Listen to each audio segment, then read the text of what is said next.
Buenos días, nosotros somos alumnos de la Universidad Autónoma de Sinaloa de la Facultad de Medicina en la licenciatura en Médico General. Nuestro tema a presentar es parvovirus B19, expuesto por el alumno Sandoval Ayón Eric Giovanni y la alumna Cior de Moreno Angelina de Belén del grupo 411, donde tomamos la materia de microbiología y parasitología médica con laboratorio, impartida por el doctor Alberto Kousuke de Lerán Arita. Parvovirus B19. Parvoviridades son los virus de ADN de menor tamaño, y parvovirus B19 es uno de ellos. Este provoca el eritema infeccioso o quinta enfermedad, afecta en gran medida a los niños. Antes constituye el quinto de los exantemas de la infancia, los cuales son varicela, rubiola, rociola, sarampión, y como lo mencioné, el parvovirus B19. Este causa episodios de crisis aplásica en pacientes que padecen anemia hemolítica crónica, y también infección en los fetos, que llega a ser hidropesia fetal y aborto. Según la clasificación de Baltimore, este pertenece al grupo 2, que quiere decir que es de un ADN de una sola cadena y es del género Erythrovirus. Estructura y replicación. Bueno, primero que nada, el genoma del virus B19 se compone de una molécula de ADN monocatenario lineal. Es básicamente un virus desnudo, ya que carece de una envoltura. Tiene una cápside icosaédrica que va a ser donde va a permanecer todo el material genético de tipo ADN. Es extremadamente pequeño, va de 18 a 26 nanómetros de diámetro y al ser muy pequeño, pues va a tener únicamente 5.500 bases de longitud, que pues ya sabemos que para un virus esto es muy poco. Los viriones contienen cadenas de ADN positivas y negativas, que son empaquetadas en ellos por separado.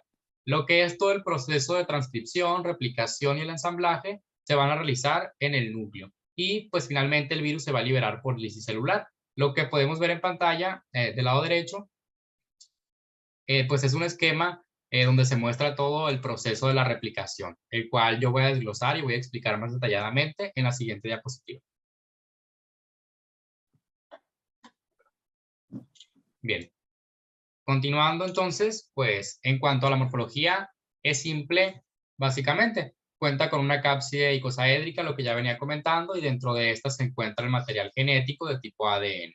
Hay proteínas rodeando la cápside que se consideran proteínas virales de tipo 1 y tipo 2, las cuales van a ayudar en el ensamblaje con las células humanas y precisamente con la liberación de su material genético en estas. Entonces, pues sea cual sea la vía de contagio del parvovirus B19, esta va a llegar a las células del cuerpo, pero ¿a qué células? Primeramente, debemos saber que van a infectar células activas mitóticamente, pero ¿a qué células van a ser? Van a ser a aquellas que contengan el receptor P. Por ejemplo, células de la médula ósea, células eritroides del hígado fetal o células de la leucemia eritroide. Una vez que el receptor P de ciertas células del cuerpo embonan con las proteínas virales tipo 1 y tipo 2 de la cápside del parvovirus, el material genético del parvovirus entra a la célula, directamente al núcleo, para posteriormente crear mensajeros ARN, que puedan llegar a unidades ribosomales, comenzar la traducción y la producción de proteínas, tanto estructurales como no estructurales. Las proteínas estructurales van a ir al aparato de Golgi y este las va a empaquetar y ensamblar para dar origen a las copias del parvovirus. Mientras tanto, las proteínas no estructurales se quedarán en las células para asegurarse que esta célula sobreviva, para asegurarse que el sistema inmunológico las pase por alto, que no se vayan a apoptosis. Es decir, se quedan en la célula para asegurarse que la maquinaria, por así decirlo, siga trabajando para ellos. Mientras tanto, las células en cuestión infectadas continúan sacando copias y más copias virales, que tarde o temprano van a ser detectadas por el sistema inmunológico, principalmente por las inmunoglobulinas. Y posteriormente se creará una memoria, es decir, una creación de anticuerpos. Todo esto va a depender, pues, de qué tan buena calidad de defensa tiene el organismo que se está infectando, ¿no?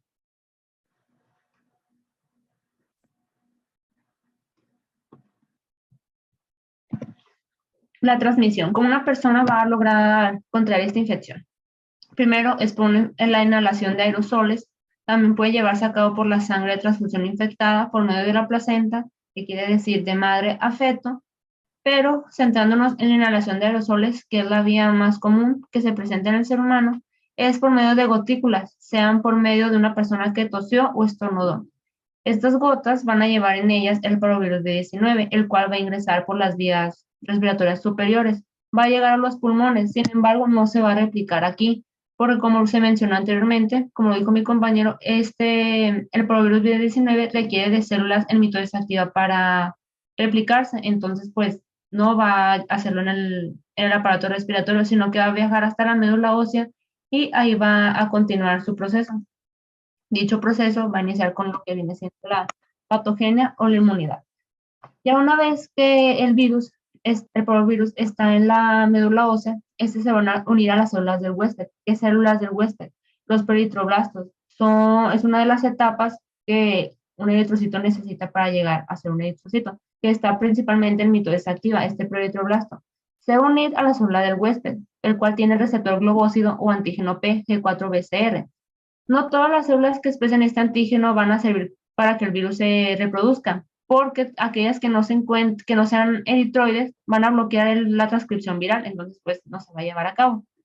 Bueno, ya una vez que eso no, se va a llevar a la penetración por endocitosis con la ayuda del correceptor alfa-5 beta-1, la fibronectina y el autoantígeno Ku80. Este virus va a ingresar en vacuolas intracelulares y va a estar en un endosoma. Este endosoma va a presentar un cambio de pH, se va a volver ácido y va a provocar que el endosoma se rompa. Ya una vez que ese se rompe, se va a liberar en el citoplasma. En el citoplasma se va a llevar a cabo el desprendimiento de la cápside viral. Con este desprendimiento se va a favorecer la liberación del genoma en el citoplasma. Ya cuando el genoma viral es en el citoplasma, se va a llevar a cabo la replicación del DNA. ¿Dónde se lleva a cabo esta replicación? En el núcleo del huésped, en la célula del huésped. El parvovirus B19 va a utilizar las polimerasas del huésped, las DNA polimerasas, para replicarse. Ya una vez que se replique, pues se va a llevar a cabo el proceso que conocemos de transcripción del DNA en RNA. Ya que se lleva a cabo esta transcripción, vamos a tener la traducción del RNA a proteínas, que es lo que el virus necesita, que es lo que todas las células tener proteínas. Va a utilizar de igual manera los ribosomas de la célula del huésped. Como vemos, el parvovirus B19 está usando en su totalidad la maquinaria del huésped. Entonces, como usó las DNA polimerasas y ahora también va a usar los ribosomas. Ya una vez que se lleve esa traducción del RNA a proteínas, vamos a tomar en cuenta que hay muchas unidades virales en el citoplasma. Esas unidades virales necesitan ensamblarse. Entonces, las proteínas de la cáspide que se desprendió se van a montar para generar múltiples virus y el material genético que estaba libre en el citoplasma se va a introducir en ellas. Una vez que ya tenemos este ensamblaje de las unidades virales, se va a llevar a cabo una lisis celular.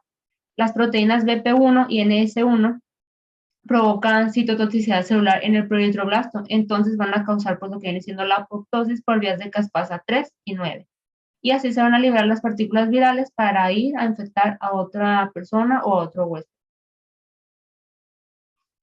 Algo característico de esta infección por parvovirus B19 es que tiene una evolución bifásica. ¿Qué quiere decir? Hay dos fases, la fase febril y la fase sintomática. La primera fase es la fase infecciosa. La producción de eritrocitos se va a detener aproximadamente por una semana, debido a la muerte de las células precursoras, eritroides. Después de 8 días se va a producir una abundante viremia. Esta se va a acompañar de síntomas inespecíficos o pseudogripales. Ya una vez que está esta abundante viremia, los anticuerpos van a buscar detenerla, van a querer detener esta viremia. Pero al momento que los anticuerpos están luchando por detener la viremia, también van a empezar a aparecer estos síntomas pseudogripales, ya sea fiebre, escurrimiento nasal, dolor muscular, etc. Ya como se llevó a cabo esta viremia, empezaron a interferir los anticuerpos, etc. Ya y aparecieron los síntomas, vamos a pasar a la fase sintomática. Como lo dije, está mediada por el sistema inmune, por los anticuerpos, por la vía del complemento, por citoquinas, etc. Esta fase sintomática mediada por el sistema inmune, que va a provocar, como hay bastante inflamación, se va a llevar a cabo un exantema y la artralgia. Y también van a aparecer los anticuerpos específicos IgM e IgG. Bueno, y pasando a la epidemiología, primero, ¿qué factores víricos debemos considerar? Principalmente que la cápside del virus es resistente a la inactivación y por otro lado que el virus atraviesa la placenta e infecta al feto. La transmisión, como ya lo había comentado la compañera, es a través de gotículas respiratorias y quien corre riesgo, principalmente los niños, en especial en edad de escuela primaria, ellos van a ser quienes sean más propensos a desarrollar el eritema infeccioso o la quinta enfermedad. A su vez, padres de los niños infectados por el B19, individuos con anemia crónica, porque pueden presentar lo que es la crisis aplásica. Y pues aquí lo más importante o lo que más va a destacar va a ser las mujeres embarazadas, porque ellas pues al contraer este virus también pueden pues tener una infección fetal y la propia enfermedad. Aquí lo que va a pasar, como comentaba en los factores víricos, que el virus atraviesa la placenta, pues puede llegar hasta allá y puede interrumpir todos los procesos que se realizan ahí. Entonces, pues básicamente esto va a interrumpir ese proceso, también puede haber una obstrucción del cordón umbilical y pues ya sabemos que el feto se nutre a través de ese cordón, entonces no llegaría ciertos nutrientes que le permiten desarrollarse de manera adecuada e incluso puede haber una insuficiencia de hemoglobina, lo que podría derivar a una anemia y pues dichamente perder el producto, ¿no? Ocasionar la muerte de este feto. ¿Qué se haría en ese caso? Puede realizarse un legrado, puede hacerse pues lo que sería inducir el parto o incluso en algunos casos específicos puede hacerse una cesárea pues para extraer ahora sí que el producto. ¿Dónde se encuentra el virus? En todo el mundo básicamente. Predomina en una estación o hay más registros en esas temporadas, sería específicamente a finales de invierno y durante la primavera. No existe ningún método de control y pues va a haber o va a constituir una fuente importante de contagio cierto grupo de edad, que esta va a ir de los 4 años hasta los 15 años de edad. Y en adultos van a provocarse las artralgias y artritis también. Entonces, un dato importante que hay que recalcar aquí es que el 65% de la población adulta ha sufrido infección por el B19, que pues sería la mayoría, más de la mitad. Bien, continuando con enfermedades clínicas, ¿cuál va a ser el periodo de incubación del virus? De 7 a 10 días, durante el cual el paciente puede contagiar la enfermedad. Aquí se va a presentar un cuadro febril, lo que va a incluir lo que es fiebre, cefalea, escalofríos, mialgias y malestares. Lo que decía de la crisis aplásicas en individuos con anemia crónica, artropatías como poliartritis, síntomas en varias articulaciones y pues lo que va a caracterizarse más va a ser el eritema infeccioso. El riesgo de pérdida del feto, lo que ya venía comentando, porque el virus B19 atraviesa la placenta provocando una enfermedad de tipo anemia, pero no anomalías congénitas. Y puede finalizar sin que aparezca ningún síntoma manifiesto, pero también puede provocar fiebre y algunos síntomas inespecíficos.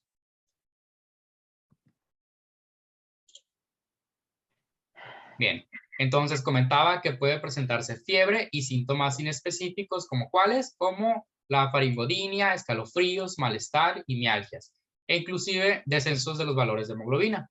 Este periodo va a ir seguido por un exantema característico de las mejillas que parecen haber sido como bofetadas, justo como podemos observar en esa imagen, que pues se encuentra muy delimitado y muy pigmentado pues la zona rojiza y suele extenderse en una fase posterior, especialmente a zonas de piel descubierta, como brazos y piernas, y persiste durante 1 a 2 semanas. Por eso es que se recomienda, pues, mantenerse en reposo durante 3 semanas aproximadamente. La infección por B19 en adultos va a provocar artritis en adultos, acompañado no de un exantema, que puede mantenerse durante varias semanas, meses o incluso un periodo más prolongado. Van a predominar las artritis en las manos, las muñecas, las rodillas y los tobillos. Y la crisis aplásica se acompaña de fiebre y síntomas inespecíficos como malestar, mialgias, escalofríos, que inclusive podría haber prurito. Bueno, ya que conocimos al virus B19 como tal, cómo se comporta, cuál es su virulencia, ahora es necesario como médicos en formación saber cómo vamos a diagnosticarlo. Más que nada suele basarse en su presentación clínica. ¿Cuál es la presentación clínica? El eritema o el exantema en las mejillas, como si estuvieran abofetadas. Muchas veces esto suele bastar. Sin embargo, cuando hay presentaciones atípicas o en mujeres en gestación, es necesario recurrir a los análisis de sangre, por lo que el diagnóstico definitivo va a requerir la detección de IgM específica o ADN vírico. Este va a servir para distinguir el exantema de la rubiola y del B19 en aquellas mujeres gestantes. También tenemos que la PCR es un método sensible para detectar el genoma del virus, del B19, en muestras clínicas, principalmente en individuos inmunocomprometidos, como lo es personas que padecen VIH, que tiene los niveles de IgM e IgG bajos. Entonces, es un método sensible para llegar a diagnosticarlo. Y pues este virus no se suele aislar. Y finalmente, llegando al tratamiento, mencionar que no existe ningún tratamiento antiviral concreto ni medios de control de la infección. Aquí lo que se va a hacer es tratar, pues, de ayudar al paciente respecto a las manifestaciones clínicas que se presenten, especialmente en los adultos, ya que provoca lo que decíamos, artritis, inflamación en las articulaciones, que pues suelen ser bastante dolorosas. Aquí, pues, se van a recetar lo que serían antiinflamatorios no esteroideos, los más populares, ibuprofeno y diclofenac.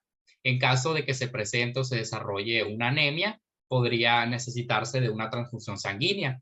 Y pues finalmente tenemos una vacuna y pues esta no es para el humano. Esta es frente a la parvovirosis del perro y del gato. Es el único, pues van a ser la única manera en la que podamos ayudar al paciente hasta ahorita. Las referencias que utilizamos para llevar a cabo esta presentación fueron tomadas por el libro de microbiología médica y por 2 artículos de investigación científica y también por la página de la CDC. Muchas gracias por su atención. Esperamos que lo que expusimos sea favorable para su aprendizaje. Gracias.